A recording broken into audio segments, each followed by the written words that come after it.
Depende kasi sa content na gagawin mo, guys. May mga content na sisikat ka sa hindi magandang paraan. Meron namang content na sisikat ka dahil nakakatulong ka sa kapwa at maganda ang iyong ginagawa. So yun nga, guys. Dati akala ko mamomonetize na ako sa aking YouTube. Kung may kaparihas man sa akin yung nangyari or same ano tayo, situation pagdating sa ating mga YouTube, pa-comment down below kung anong ginagawa nyo. Kasi ako, binura ko yun. Siyempre ayaw ko yung magka-violation ako. At yun na nga, basta tuloy-tuloy lang, huwag tayong magpanghinaan ng loob. Dahil malay mo, yung nga sabi ko sa inyo, diba, may mag-boom tayong video.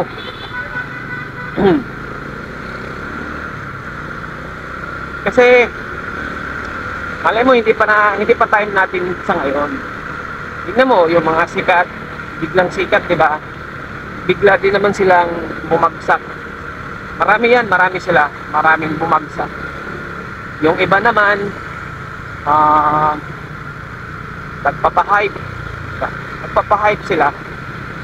Ang sisikat na nga yan dahil depende kasi sa content na gagawin mo, guys. May mga content na sisikat ka sa hindi magandang paraan. Meron namang content na sisikat ka dahil nakakatulong ka sa kapwa at maganda ang iyong ginagawa. At siyempre yung layunin mo para sa kinabukasan ng kung sino man ang iyong matutulungan ay talagang maganda. At yun na yun. At yun yung gagawin ko sana, guys. At kung makaluwag-luwag man ako sa buhay, tuloy at tuloy pa rin ang aking gagawin na pagbablog para makatulong ako sa kapwa. Siyempre sa ngayon, kahit anong sabi ko sa mga content ko, kung sakaling gagawa ko ng content na manghingi ako ng tulong sa mga may kakayanang tumulong para ako yung maging daan para itulong ko sa mga taong nangangailangan. Diba? Minsan nakakahiya kasi alam mo na, ang mga taong makitid minsan ng utak, sabihin, gagamitin mo lang sa personal na pang personal mo lang na kailangan. Well, diba? Ano nila yan? Suggestion nila yan or ano nila yan? Basta yun. So yun nga, guys. Dati akala ko mamomonetize na ako sa aking YouTube. Nung nag-ano ako ng isang content, post ako ng content about hilot, yung si Manong na hinihilot niya yung babae na parang masyadong chancing na, dinudukot na yung dibdib, diba? Kung may nakakapanood nun, lalong-lalo na sa mga subscriber ko, grabe ang pagpalo nun, guys, sa aking YouTube. Nahit ko agad yung 4,000 watch hour.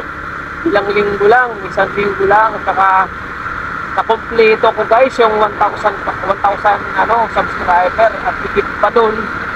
Talagang nag-apply na rin ako sa AdSense. Yun, may AdSense na ako. Tapos nung nag-request na ako for monetize, doon ako nagkaroon ng problema sa aking content, guys. Kasi alam mo na, baguhan dati, nagkaroon ako ng violation. Yun, shout out sa mga may violation dyan. Siguro hindi lang naman siguro ako nag-iisa. Kung may kaparihas man sa akin yung nangyari, or same ano tayo, situation pagdating sa ating mga YouTube, pa-comment down below kung anong ginagawa nyo. Kasi ako, binura ko yun. Siyempre ayaw ko yung magka-violation ako. Andun naman yung sinasabi ni YouTube sa akin, kailangan ko ilinisin ko raw yung channel ko, tanggalin ko yung mga ganon violation na content. Then after 1 month mag-apply daw ako. So ilang month na, guys, hindi ako nakapag-apply dahil hindi na bumaba yung watch hour ko. Hindi ko na hit yung 4,000. So, sad to say, but we need to accept my fault. Diba? Mali naman talaga. Kasi hindi ko naman siya na voice over or na alright, hindi ako nag pangalan nun, basta i-voice over ko kung anong doon sa video na yon, di ba? Hindi ko piniliwanag, as in dinakopy ko lang yung video, so tapos pinost ko, so copyright. Oo lang, malungkot man, pero nagkakaroon ako ng idea o lesson. Ako doon, lesson yun para sa akin, lalong lalo sa inyo, sa mga subscriber ko dyan o sa mga viewers ko. Ganun po, ganun nangyari. Kung kayo din mangyari sa inyo, akin lang, advice ko lang sa inyo guys, linisin nyo yung mga content nyo, yung mga YouTube channel nyo, tanggalin nyo yung may mga copyright.